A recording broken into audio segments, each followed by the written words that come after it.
Anda kembali bersama kami, dan bagi Anda yang baru bergabung, kami tengah membahas bagaimana membangun Jember antara peluang dan risiko bersama Bupati terpilih Kabupaten Jember, Gus Sawaid. Masih semangat ya? Semangat.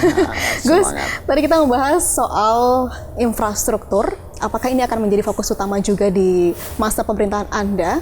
Ataupun ada prioritas lain, seperti halnya Anda menginginkan kemiskinan, pengangguran ini menjadi berkurang begitu ya?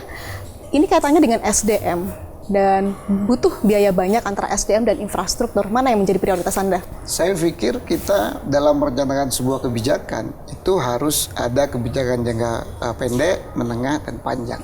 Sebetulnya pembangunan infrastruktur ini adalah kebijakan pengentasan kemiskinan dalam jangka menengah.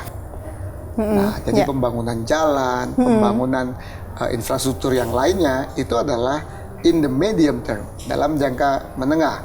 Kami bukan berarti tidak mau melakukan pembangunan infrastruktur. Infrastruktur itu butuh.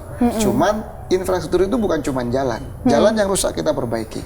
Tapi infrastruktur yang tidak kalah penting, yang hari ini menimbulkan masalah adalah normalisasi gorong-gorong yang ada di beberapa titik di perkotaan. Itu menurut saya, ya gimana kita mau narik pariwisata, investasi, kalau banjir di mana-mana di kota. Maka perbaikan normalisasi saluran air ini juga menjadi prioritas kami ke depannya. Kemudian yang kedua, yang tidak kalah penting, infrastruktur yang banyak orang mungkin agak sedikit tidak bahas, tapi itu sangat vital di dunia ekonomi adalah bandara. Saya sebagai orang yang S1, S2, S3 ekonomi, saya melihat dari kacamata ekonomi, Jember ini kan terisolir. Bandara kita nggak optimal, jalan tol kita nggak dilalui, lebar jalan kita juga nggak begitu lebar sehingga terjadi kemacetan dan lain sebagainya. Maka untuk menarik para investor, menanamkan investasi sektor real di Jember ini, maka kita perlu membuka Jember ini supaya bisa diakses oleh dunia luar.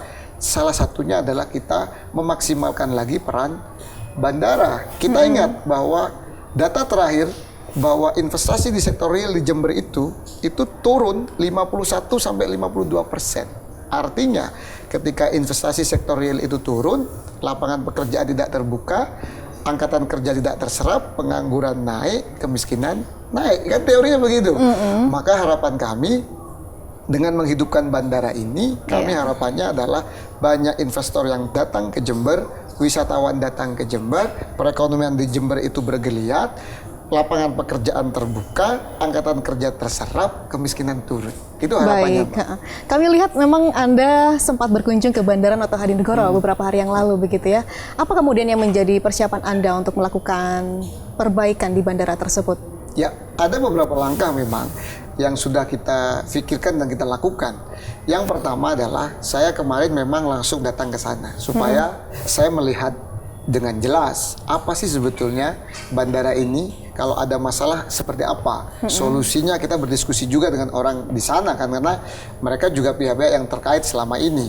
Nah, setelah kita melihat bandara di sana, kita langsung minta difasilitasi kepada pemerintah pusat dengan beberapa pihak-pihak yang tadi saya sebut. Ada PTPN, ada Angkasa Pura, ada Citylink, ada Kementerian Perhubungan. Kami difasilitasi untuk bertemu. Akhirnya disepakati bahwa Bandara Jember ini insya Allah akan segera diaktifkan kembali dengan penerbangan Bali Jember. Kenapa kok Bali Jember? Karena Bali ini adalah pintu Indonesia dari dunia luar. Kan ada dua sebetulnya pintunya, satu Jakarta, dua Bali. Maka kenapa kok saya mengejar penerbangan ini kalau bisa adalah penerbangan dari Jember ke Bali. Kenapa kok nggak langsung ke Jakarta? Kalau ke Jakarta kita perlu pesawat yang lebih besar.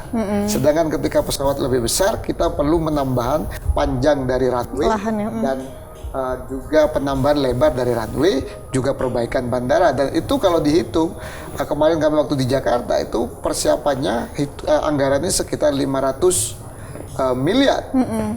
Nah, ketika 500 miliar ini kita pakai APBD kita juga agak berat, maka kita butuh bantuan dari pemerintah pusat. Tapi kalau itu kan perlu waktu agak panjang. Maka pertama kali yang penting Jember terbuka dulu. Untuk datang ke Jember tidak sesulit sekarang, tidak perlu waktu yang begitu panjang. Maka kami menggandeng maskapai untuk menerbangkan pesawat ATR dari Jember ke Bali, dari Bali ke Jember. Begitu, Baik, Mbak. itu yang menjadi target Anda ya. Ya.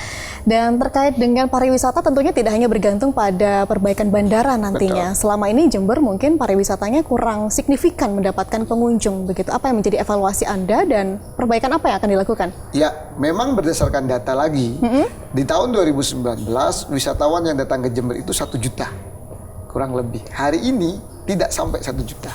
Ya. Artinya ada penurunan wisatawan. Hal ini sekali lagi, Mbak, ya wisata ini kan juga dipengaruhi oleh ketersediaan infrastruktur, bandara, jalan, dan perhatian kepada destinasi wisata yang ada. Maka ke depan ketika bandara sudah hidup, investasi insya Allah juga akan semakin menggeliat. Saya yakin wisata juga akan semakin menggeliat. Dan saya kenapa mengejar dengan Bali? Karena salah satu tempat wisata favorit di Republik ini adalah Masih Bali lagi-lagi. Maka ketika kita bisa connect dengan Bali, kita bisa juga menjual destinasi wisata kita, mempromosikan, menjual kepada turis supaya datang ke Jember sehingga mereka bisa menambah wisatawan yang datang ke Jember. Saya pikir begitu. Oke, baik. Terkait dengan jalan yang selama ini sudah diperbaiki, namun masih banyak titik yang rusak begitu ya, kembali rusak ataupun masih belum diperbaiki dari awal. Nah, terkait dengan jalan yang memang ini wewenang Pemkab Jember ataupun ini memang wewenang pemerintah provinsi, apa yang akan dilakukan dan disiapkan? Ya, itu sudah kita lakukan. Jadi makanya saya membuat budaya baru nih sekarang. Bukan 100 hari ketika sudah menjabat, tapi Sebelum pelantikan menjabat, udah kita sudah beraksi. Kita kemarin ketika sudah ada rame-rame masyarakat, ada demo, ada penyekatan truk ya dari perusahaan yang ada di ujung selatan, kami langsung bersilaturahmi dengan Ibu Gubernur dan juga Wagub dan juga pimpinan di DPRD Provinsi Jawa Timur. Dan beliau-beliau berkomitmen akan memperhatikan jalan-jalan yang ada di Kabupaten Jember, jalan-jalan provinsi.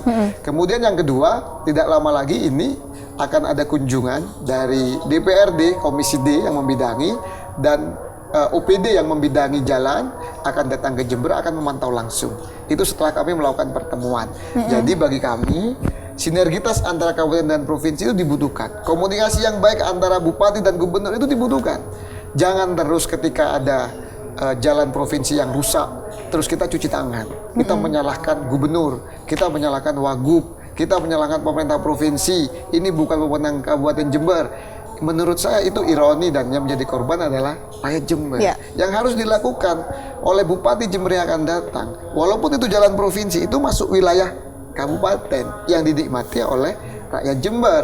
Maka ke depan ketika terjadi seperti itu, maka kami akan langsung berkomunikasi dengan gubernur dan jajarannya, dan alhamdulillah terbukti walaupun kami belum dilantik, ternyata beliau-beliau berkomitmen untuk memfasilitasi perbaikan jalan tersebut. Baik, jadi mudah-mudahan apa yang menjadi koordinasi sudah diawali bahkan sebelum pelantikan ini bisa menjadi awal yang baik dan cepat begitu ya penanganannya. Insya Allah. Gus, ini makin menarik diskusi kita, namun kita perlu rehat sejenak terlebih dulu. Dan saudara, jangan kemana-mana, tetaplah bersama kami dalam Sapa Jember.